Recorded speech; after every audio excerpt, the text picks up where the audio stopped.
July is just around the corner. Is Paris ready to host the Summer Games? Mostly yes, if you listen to France's president on hand for the inauguration of the Olympic Village. Well done, everyone. You can be very, very proud of what has been achieved in an extraordinary way. And at the same time, you have kept the commitments we all made in 2017. Yeah, the Olympic Village, one of the few venues built from scratch for an event that promised sustainability and, for the most part, to showcase existing structures. A total budget of less than 9 billion euros makes for 40% less than the London Olympics of 2012. But there's still plenty that can go wrong, from transport strikes and price gouging on hotel rooms to what's on a municipal employee's stolen laptop. Sources at Paris City Hall say he claimed to have been robbed of security plans for the entire Olympics so that police would expedite his case. Either way, what are the challenges, particularly surrounding the opening ceremonies that are due to take place along the River Seine? More broadly, there's an essential question. 100 years after Paris last hosted the Games, what are the Olympics all about in the 21st century? In an era of superpower tensions, of splintered allegiances, why does this global spectacle continue to fascinate? Today in the France 24 debate, we're asking what kind of games will they be? And joining us from Grenoble, Alexandre Faure, professor of urban studies at the Paris School of Higher Learning and Social Sciences, EHESS. Thanks for being with us. Thank you, and thank you to accept me and distance. Yeah, well, you were where the 1968 Games were held, down in Grenoble, the Winter Games. Sylvain Bersinger is chief economist at business consultants Aster. Thanks for being with us as well. Thank you. And we're pleased to welcome former Olympic swimmer and fellow journalist James Parrick. How are you? Very well. Thank you for having me. All right. Your reactions. Oh, we have late arrivals. We can welcome him now. Come on in. Come on in. Come on in. Martin Duplantier, coordinating architect of the Mobility Center in the Olympic Village. Paris traffic couldn't keep you away. Exactly. Thanks for being with us. Thanks. Your reactions on the hashtag F24debate. It's called the Paris Olympics, but actually the northern working class suburbs around Saint-Denis are where so much is happening. Swimming, athletics, and the Olympic Village. Home to both athletes and the foreign press during the Games. The Olympic Village inaugurated this Thursday, but only after France 24 social media editor Catherine Lingsø got a sneak peek. 6 months ago, this was the construction site. Now it's an empty neighborhood, and in 5 months, it'll be home to 14,000 athletes coming to the Paris 2024 Olympic Games. The keys are handed to Olympics organizers on March 1st, marking the start of a race against time to get everything ready for the July inauguration. But how will the athletes actually be living during the Olympic Games? On est dans un appartement des athlètes. Si vous avez une chambre typique d'athlètes avec 2 athlètes par chambre, on a déjà installé les sommiers, les matelas et la couette. C'est un sommier qui est en carton qui sera donc recyclé par la suite. Là, on est dans l'espace de vie commune. Dans les appartements, il n'y a pas de cuisine, ce qui nous a permis d'avoir une chambre d'athlète complémentaire dans l'appartement. So how will the athletes be managing their meals? The village includes 2 restaurants open around the clock. The main dining facility, which you see right here behind me, can seat 3,500 people all at once, with the capacity to serve up to 40,000 meals a day. On a un espace ici de rez-de-chaussée qui sera le Village Club, qui est donc l'espace de divertissement, et avec donc les jeux, des billards, des flippers, un bar sans alcool qui sera situé en plein milieu, le sports bar avec des grands écrans qui permettront aux athlètes de pouvoir voir les compétitions pendant la journée, et un espace de décontraction, de détente, un lieu de partage, d'échange et de discussion entre les athlètes du monde entier. The village mimics the convenience of a typical neighborhood, with a post office, supermarket, beauty salon, but also sports facilities. C'est la salle de fitness. Elle sera ouverte 24 heures sur 24, 3000 m² d'équipements avec 300 équipements de sport qui permettront aux athlètes donc de se préparer, de s'échauffer. On est sur la place olympique. Pendant les Jeux, c'est la seule zone mixte internationale où peuvent se croiser les athlètes, la presse et les familles. Donc c'est la seule zone ouverte à des extérieurs. On a beaucoup travaillé cette zone pour garder une ambiance très végétale, pour venir offrir une qualité paysagère, une qualité urbaine. Et donc on espère que les athlètes y trouveront bien. This village was designed to and and even with athletes. Competitors from around the globe were invited to share their vision of the village to make sure that it would meet their needs. This collaborative design process is what has made up what we've seen here today. And soon, the village will be put to its test when it will host the world's elite athletes for the 2024 Olympic Games. Will you be watching?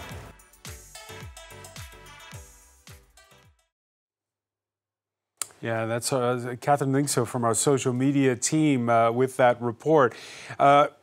When you look at those images, James Parrick, and you think back to 1988, sorry to give the date, and the Seoul Olympics? It's amazing. I'm excited just watching it. It is the most exciting thing. How does that compare with then? This will be better, but some things will be exactly the same. First of all, it's the most difficult environment, disorientating environment an athlete can go to. It's the worst preparation being in an Olympic village to compete at give the performance. You can't be in your bubble when you're in the Olympic Village. You have to remain entirely focused. It's disorientating because as swimmers, we see swimmers all the time. You go into 10,000 athletes, the best in the world, and they don't look like you. They don't walk like you. They don't talk like you. They don't nothing. You're completely disorientated. You cannot get involved in the games room. You just have to stay incredibly focused like everybody will do. You have to walk everywhere. It's miles. Nobody walks. Athletes don't walk anywhere. We certainly, as swimmers, didn't walk anywhere. So the best preparation any of these athletes can do before they get into Paris is walk every day. And also avoid the 24-hour buffet. It's very, very difficult to maintain your diet when you are faced with an enormous 24-hour buffet. What you do on your training day, you go down, you have maybe a bowl of cereal and a piece of toast, a cup of tea. You go into that place, it's a zoo. It's taking you 10 minutes to walk there, 15 minutes possibly. You've got a 15-minute walk to get to the bus, which may or may not be late, unless you're in one of the venues which is very close by. Getting your bowl of cereal and a piece of toast and a cup of tea is almost impossible. So you hear that, Martin Duplantier, there's the problem because you have those who will be using the pinball machine because their event is over and they're just there to have a good time, and those that still haven't yet competed. Exactly. Well, that's the whole difficulty of designing a village for athletes during the 16 days of the Olympic Games and then the Paralympic Games, is that you have the temporality, you have an issue on temporalities of the ones about to compete or who have competed, the one who will be competing in 2 weeks, the one that are still ongoing, and then you have the heritage of all of that. What does it become after the Olympic Games? Maybe I'm a bit early on this. We'll talk about that in a moment, but first, Paris 2024 Organizing Committee Chair Tony Estanguet. Well, he's also a former Olympic kayak champion. He knows all about Olympic villages. I've stayed in an Olympic village 4 times, Sydney, Athens, Beijing and London. Every time it's been a chance to experience things you'll remember all your life, because it's an adventure you've never lived before, being among all these athletes from all over the world, athletes from all sports. And of course you cross paths with legends like Usain Bolt or Nadal. James Parrick, that's, how should we say it, that's the family, the G-rated version of what happens at the Olympic Village. I notice past athletes don't talk much about what goes on inside the Olympic Village. Not much is the honest answer. Like I say, it's disorientating. You go and you see Usain Bolt or you go and see a Nadal there. I was sat, Steffi Graf was the big name in 1988. Everybody is looking at her, no matter what level of athlete you are. Again, it's disorientating. It drags away your focus of the performance you want to give. You were just talking about the athletes who are just arriving at the village, rubbing shoulders with the athletes who have finished their entire games experience. That's a very difficult juxtaposition. You're a swimmer, and the swimming happens the first week. So were you able to let loose the second and enjoy? And the rule is you go out and you stay out. You're not coming back at 4 o'clock in the morning, disturbing everybody. The amount of people coming into an Olympic village when I'm competing on day 1 or day 2 is disruptive. People are playing music, people are moving suitcases in and out. They're the most excited they've ever been in their life. And we're trying to compete the next morning. We're up at 6. People are coming in 24 hours a day. It's a nightmare. So yeah, it's difficult. When you finished your games participation, You get out of Dodge. You go into town and you stay out all night. You come back at 9 o'clock in the morning. You stay out. You're not coming in disturbing people. That's the rule. I was done on lunchtime on the first day, 100 breaststroke, first day. I was first reserved for the final, so I had to go and prepare for the final session, and I'm done. I was finished, half the athletes hadn't even arrived in the village yet. So for me, it's a lonely place. The other thing about the Olympic Village is it is a lonely experience. Everybody is focused, and then when you're done, you're sitting around waiting for other people to finish, and then you go out. When you're done, go out, stay out. Don't come back and disturb people. And of course, it's a lonely experience, but it's also an ephemeral experience, because as you were starting to say, this Olympic Village, which is in this northern working class suburb of L'Île Saint-Denis, it's afterwards going to be housing. It's been built by the private sector. Yeah, it's been built by the private sector. It's some kind of a partnership between developers, mostly private developers, and the public body, Solideo, which was in charge of developing this, most of the facilities for the Olympic Games, but as well the Olympic Village. And the big issue here is to manage the transfer from the Olympic time to the day after, and what does this new neighborhood become? The only games I covered were in Barcelona, and of course we stayed. The journalists in where was part of the Olympic Village, the part away from the athletes, and those became houses afterwards. Those past experiences, how do they go usually? Well, usually, if you look back at data for 125 years, I looked at that today, and it was saying that 92% of the facilities, so major infrastructures, when we're talking about venues, about stadiums, etc., 92 are still in use. But as for the Olympic villages and the housing units, they usually have to be turned into family homes or etc. But here the work that we have collectively done is to manage this transfer with the minimum of carbon footprint, with the minimum of efforts from this housing unit where you need to focus on yourself, you need to focus on competition, to a real neighborhood where actually you want to shake hands with your neighbors, you want to have places to meet, you want to have places to hang out, to celebrate, etc. So that's the big issue. Alexandre Faure, again, this is taking part in some of the poorest places of the ring around Paris in this neighborhood.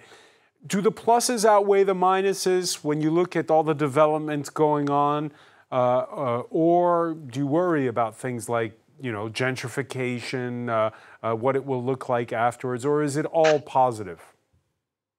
Nothing is always all positives. I think we have in the north of Paris a gentrification process. After that, the Olympic Games just put a new project on this global image we have of the north of Paris, changing fastly, but the Games didn't change everything in this place. So I just can say with some colleagues, notably from New York University, we show that the particularity of Paris 2024 is that there is not a lot of huge project. It's not a big change in the north of Paris. And this project is a part of a large transformation of the suburbs. It's just one project in hundreds of projects. So it's not like in Tokyo or in London where we saw the Games as a lever for changing the suburb of these cities. In Paris, it's a little thing, even if it's a big project as for the Olympic Village, but it didn't change a lot of things in the north of Paris. Is that a good thing, Alexandre, the fact that it's not a huge upheaval? If you look at all of the critics we made on the games, the previous games, too many things brills, too many money spent on the big project that became white elephant, we can say that Paris 2024 tried to make a turn and to change the image of the games with more immaterial legacy and less material legacy. And we can say that Paris 2024 make a big answer to the critics of the games. At the same time, we can say also that Paris 2024 will not give to the suburbs the ambition we had at the beginning. So it's a good thing because we don't spend too much money. It's not so interesting in terms of legacy. So the games Paris 2024 will be new in this way. Sylvain Bersinga, you agree there won't be that big a legacy?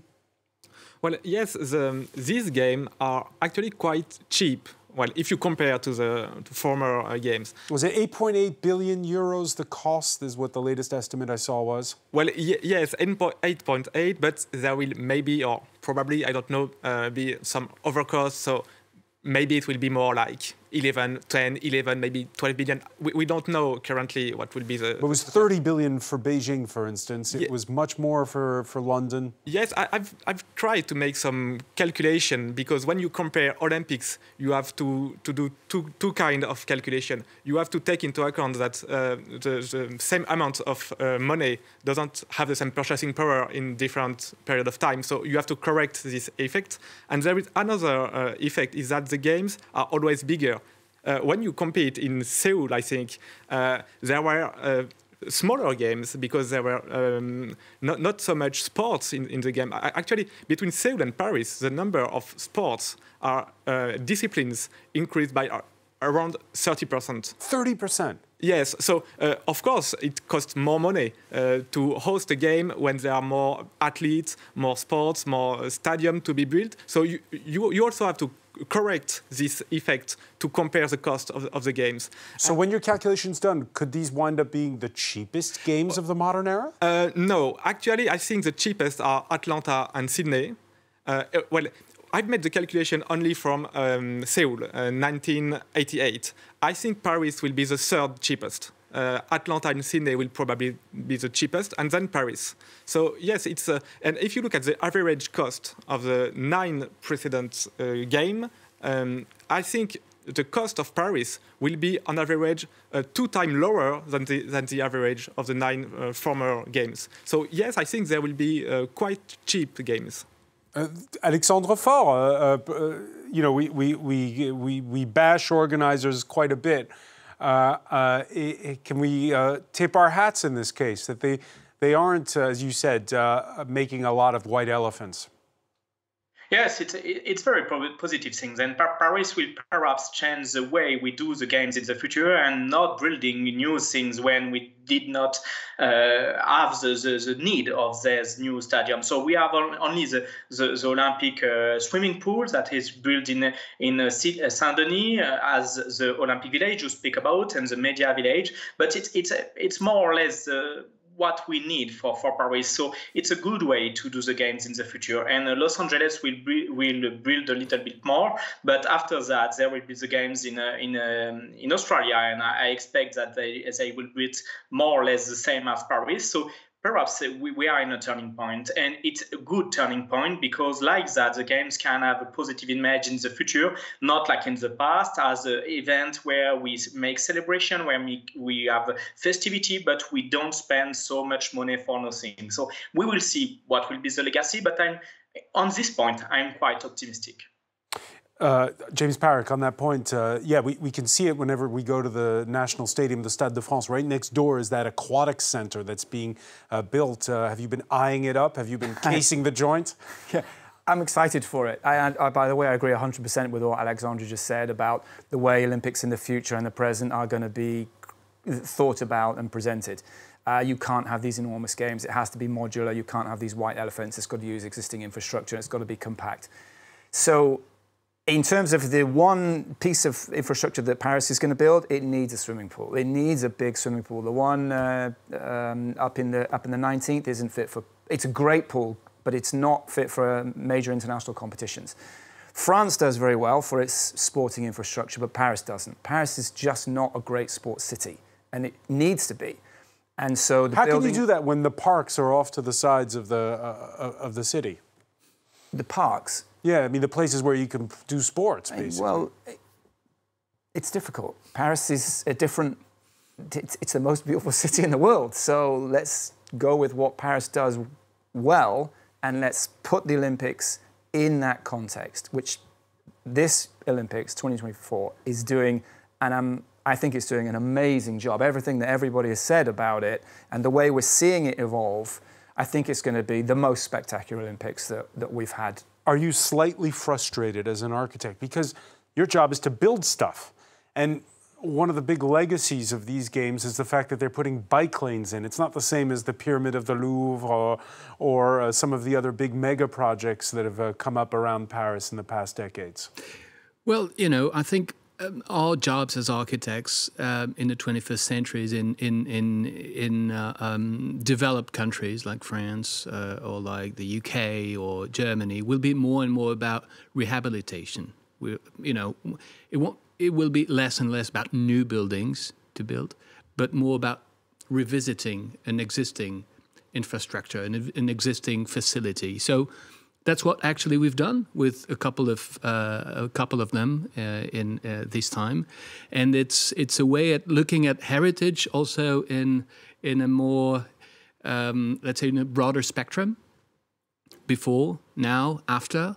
How do you reuse? How do you repurpose? Let's talk about that, because the first uncertainty of whether or not there'll be a heat wave during the Olympics, and whether organizers were wise to bet on an eco-friendly Olympic Village without air conditioning.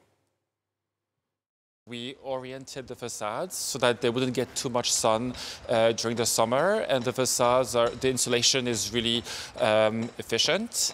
We also are providing naturally cool water that we're getting from underground to cool the air of these apartments. So you will not need air conditioning in the summer here.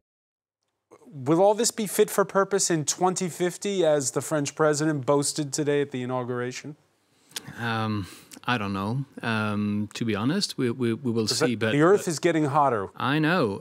The thing is that you have a couple of passive tools to cool down a building, which is not AC. And I think AC heats up the city more than it cools it down. It cools the inside spaces, but it heats up the general public spaces, outdoors, etc.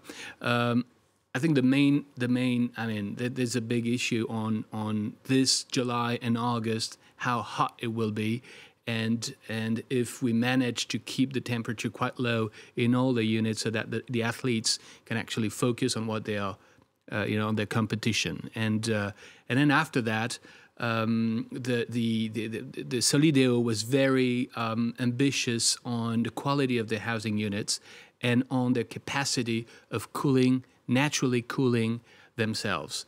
And that's quite, to be honest, new in France to have this approach on housing. And this is a good pilot project for the next decades. And again, the AC as the only solution for global warming seems a bit let's say, limited. So we need to bring different solutions. During those 2 weeks, James, for or against AC in the rooms? 100% against. No, I mean, even if there's a heat wave. The problem with AC is you get a sore throat and you get coughs. So I don't like, and a lot of athletes don't like, cold air blowing across the room when you're trying to sleep. The problem is a lot of people do like warmer rooms, a warm environment, and there's a lot of nations from around the world that will sleep in warmer environments than I like to sleep in. I don't want air conditioning. I would prefer to sleep in a hot room and suffer the cause than to have cold air blowing across me. If I'm ready to compete, I'll nap in the day and I'm just going to rest. I don't need sleep, I just need rest. Okay, so first uncertainty, whether or not there'll be a heat wave. There are other uncertainties. Last weekend's strike at the Eiffel Tower, reminder of what could be if transport workers make good on their threat to walk off the job during the games. And then, of course, there's security, already a touchy issue before, on Tuesday, a Paris municipal employee stashed his computer bag in the overhead rack during his Tuesday morning commute and had it stolen. On it, he initially claimed, were the plans for the entire security for the games. Selena Sykes has more. a mishap that's once again raised questions about security at this summer's Paris Olympics. Confidential police security plans for the Games have potentially fallen into the wrong hands after a briefcase containing a laptop and 2 USB sticks belonging to an engineer from Paris City Hall was stolen on a train. The incident happened at the French capital's Gare du Nord station on Monday evening. The man who had left his briefcase under his seat realised there'd been a theft when he tried to change trains and saw that his bag was no longer there. An investigation is being conducted by regional transport police. But Tony Estanguet, the president of the Paris 2024 organising committee, remained tight-lipped when asked about the incident in an interview on Wednesday morning. I can't confirm this information. It was revealed yesterday evening by the media, but no confirmation from Paris City Hall. I prefer to wait to see if this information is confirmed before making a comment. An unlucky incident and another thorn in the side of those in charge of security at the Olympics with 5 months to go now. At the end of January, France's Minister of the Interior announced that the government was downsizing the crowd for the opening ceremony to around 300,000 spectators, half the size of what was originally planned. While private security companies have reported difficulties in finding recruits to help support the police and soldiers being deployed to ensure the safety of those attending the world's biggest sporting event. I want to talk about those security challenges, but first, Sylvain Bersinger, 2 sources at Paris City Hall telling the newspaper Le Parisien that, in fact, he may have embellished his story a little so that police would expedite the case. And that's why he said there were the security plans. It may have instead been traffic plans that were on those USB sticks. Either way, when we think about, you were trying to calculate how much an Olympics brings in, it's got to be good news stories that have to come in, and this could be a potential bad news story. Does that have an economic cost? Well, the economic impact of the game, I think, is positive, but slightly positive. We have an economic model at Asteres, and we try to estimate, to organize the game, it would cost, as we said, between 9 and 12 billion euros. So that's spending on the French economy. And we try to estimate what will be the economic in value-added creation, jobs creation generated by these spendings. And we estimated that it's around 10 billion value-added. Value-added is like GDP. So it's big, but if you compare to the French economy, it's not that big. So there will be no huge impact on economic growth, unemployment, inflation. So yes, the economic impact will be positive, but But you say people will watch TV and think, oh, I want to go to Paris. Yes, well, maybe. I think it will depend on whether the game will be a success or a failure. If it is a success and people all over the world will see beautiful image of Paris, they will want to come to Paris to visit the city in the next years. If there are failures in the transportation, the security or anything, it could also have a negative impact. So I think we will know it after the game. It's too early to know what will be the legacy in terms of the image of the city. Alexandre Faure, for journalists like James Parrick and I, before the games have begun and there are no results, of course, every Olympics we're wondering, is this going to work? We're looking at the snafus of the organization. Do you have a gut feeling, though, when it comes to what was just described there by Sylvain?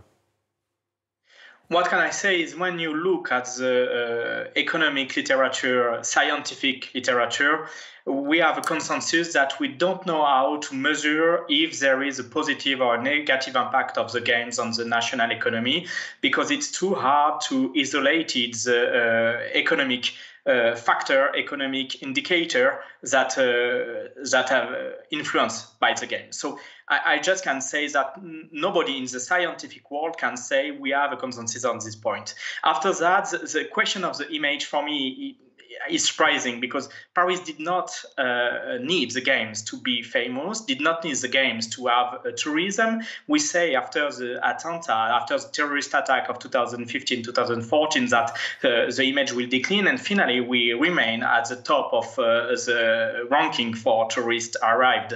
So yes, Paris did not need the games to be famous, but it can have an impact. But how to measure this impact, we don't know at a scientific point of view. Martin Duplantier, Paris didn't need the games to be famous. Why did it want it so badly?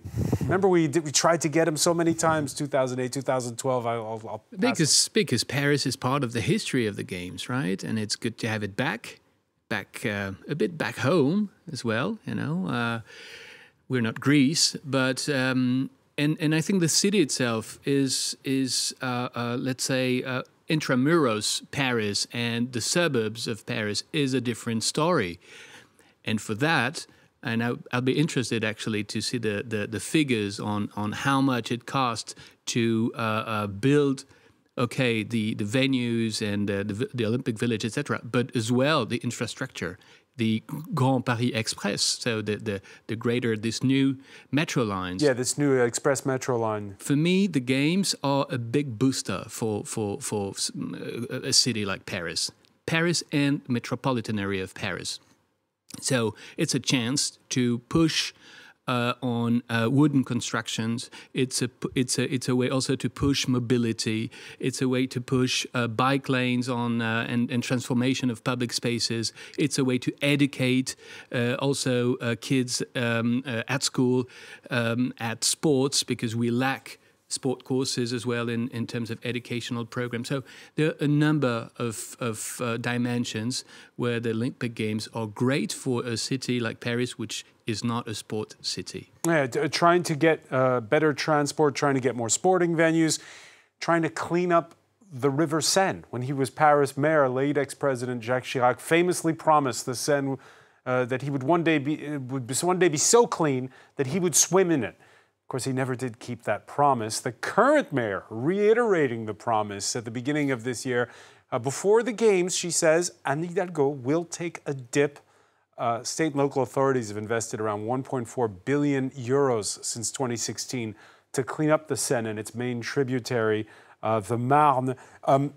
Sylvain Bersinger, is that, when you calculate how much games bring to a city, is that part of the calculation, the building of these huge infrastructure rail lines, the cleaning up of the water?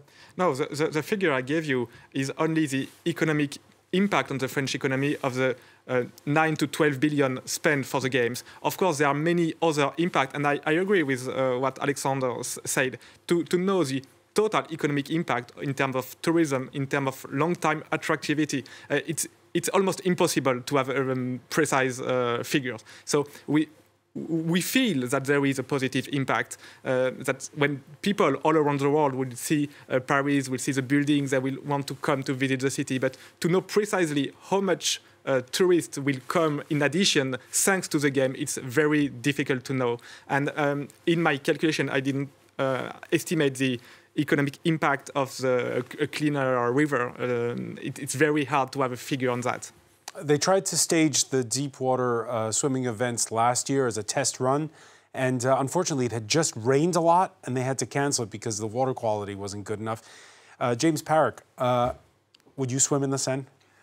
I will swim in the Seine when it's ready to swim in, but on that event, you have to remember that came, 2 weeks after the one in the north of England where they had an open water swim where dozens and dozens of athletes were coming out with illnesses and pretty serious illnesses from swimming in contaminated water there.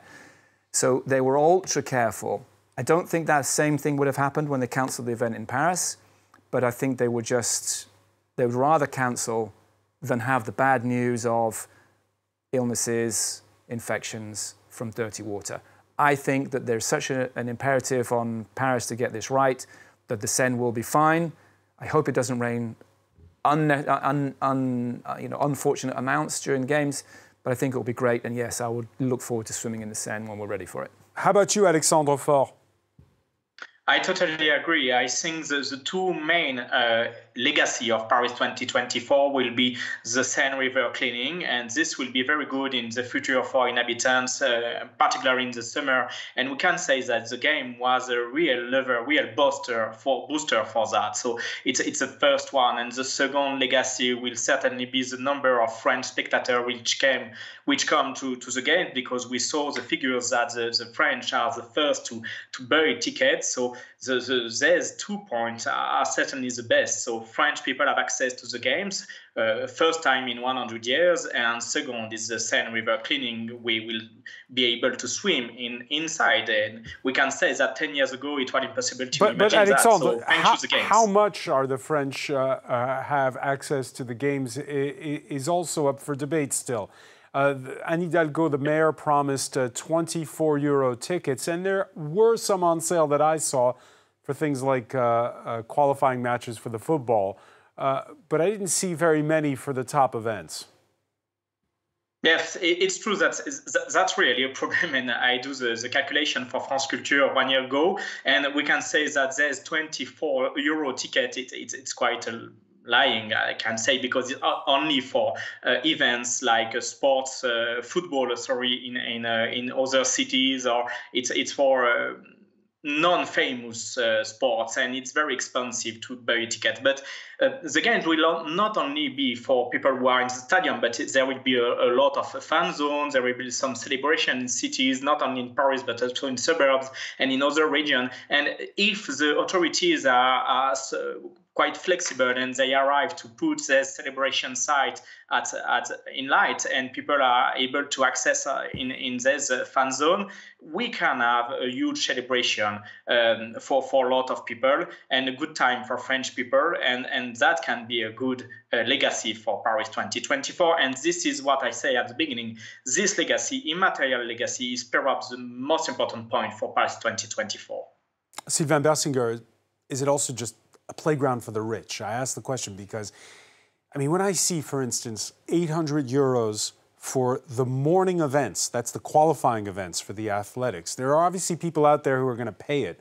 Is it just because there's a critical mass of very rich people now who can travel around the world and say, oh, let's go to the Olympics and pay €800 for the qualifiers of the athletics? Yes, it's true. There is a debate about the price of the ticket, but if the price is high, it will generate revenue for the games and less taxpayer money. So it's also a good thing.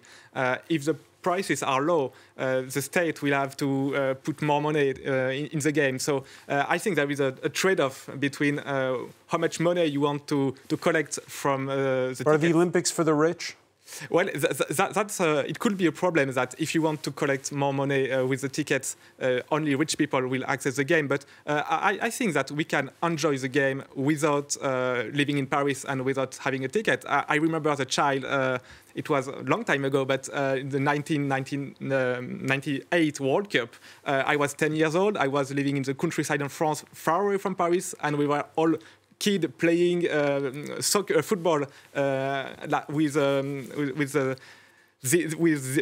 thinking we were Zidane, and we were all very excited, and we never came to Paris. So I think many people will enjoy the game even if they live in all the country. So we don't have to. It's better to have a ticket because of course you see the athletes, but you can enjoy the game even if you are not in Paris, and I think that's also important. All right, and it's still. You touched such an important point. It's still in 2024 a huge global spectacle. Just to give you an example, this Thursday, North Korea's women's football coach bursting into tears, Japan eliminating his side from Olympic qualifiers. He expressed his disappointment not being able to come to Paris. The Olympics never age, but sports go in and out of fashion. To give you an idea, French skateboarding champion Aurélien Giraud was immortalized at Paris's Wax Museum. I did not know he was that much of a celeb. Skateboarding, which returns to the Olympics this time after its introduction at the last Games in Tokyo. New sports include breakdancing, or breaking as it's called, much to the delight of the Australian squad, which will be headed to Paris. Yeah, it's gangster. It's skits. Yeah, I'm super keen. Yeah, I'm thrilled. You know, going to the Olympics. You know, that's a crazy part of my life. You know, I'm able to brag that to my friends and all. That's crazy. You know. James Parrick, are you? What's your religion when it comes to these? Come on, what do you want me to say? Look, break is not going to be my thing. I'm sure they're amazing athletes and it'll engage many people in that, but it's not my thing. But the Olympics should be about fencing and judo. And it is. It is. There is a great question on that, is what is an Olympic sport or what should be an Olympic sport? That is a huge debate. Everybody's got their own views on these things. I mean, you can go endlessly on this. You can say, look, if you have ice dancing in the Winter Olympics, why can't you have ballroom dancing, for example, in the Summer Olympics? Well, why do we have judged sports? And it goes on and on. So if you look at skateboarding, you look at the climbing, the bouldering and the speed climbing, you can ask yourself, well, in skateboarding, maybe the more exciting thing is to have downhill skateboarding, which would be super exciting to see, and that's not part of it. So these debates will continue. It's only in its infancy at the moment with the new sports. Break is not my thing, but climbing, skateboarding, I'm closer to those than some of the others. Well, one of the criteria is the sport has to have a big following in at least, 4 out of 5 continents. When you look at, again, this globalized world we live in, we know the world's 2 most popular sports are football and cricket. Football, where it's not the best athletes on the male side who will be there, and cricket, which isn't there at all. Your thoughts on how spectator sports are evolving? It's a really difficult and complex question to answer, and we're going to need another debate to talk about these things. I think, as a general rule, look, if it's the most important thing in your sport, then yeah, the Olympics is the place to play it. If it's not the most important thing in your sport, maybe it shouldn't be there. Let's just start with that. The way people interact with sports, the way it changes cultural ideas, the way it influences grassroots sports, okay, great, let's do it. The Olympics definitely does all of these things. It will do it in France. This is going to be the greatest Olympics, in my opinion, there's ever been. Paris is the perfect city to have an Olympics. You don't have to have tickets to see it. Just come to Paris and enjoy, talk to the people, be in the city. It's going to be amazing. Whether or not there's a transport strike. Martin Duplantier, what's the one event that you're looking forward to? The one event out of these 16 days? Yeah. You mean? Wow, that's a great question. I think it's the 100-meter race and also swimming sessions. So those are the classic big, exactly. You know, the first week's all about the swimming and the second week's all about the athletics. Oh my God, yeah, you just have to have chicken skin, right? Thinking about it. Sylvain Bersinger, your event of the Olympics that you'll be looking forward to? Well, it will be kayak, because I practice a lot kayaking as a teenager, so that's my sport, and I will follow most of all kayak, but also all sports. What I like with the Olympics is that you have the opportunity to see many sports you never heard about. James Parrick's point about if this is the most important event in your sport, yes, like kayaking is the case. Yes, it's the case in kayaking, but what I like in the Olympics is that you just put on the television and you see a sport maybe you don't even know it exists, and you see it in television only every 4 years, and that's a good point with the Olympics. Alexandre Faure, what are you looking forward to? For water polo. The water polo, okay. Yeah, because it was the first gold medal of France in water polo 100 years ago, and now France came back and just win again. Hungary that are the favorites, so why not water polo? It's not famous, but it's a nice sport, and it's a quite ancient sport for the games. Alexandre Faure, in the Olympic spirit. Many thanks for joining us from Grenoble. I want to thank as well Martin Duplantier, James Parrick, Sylvain Bersinger. Thank you for being with us here in the France 24 debate.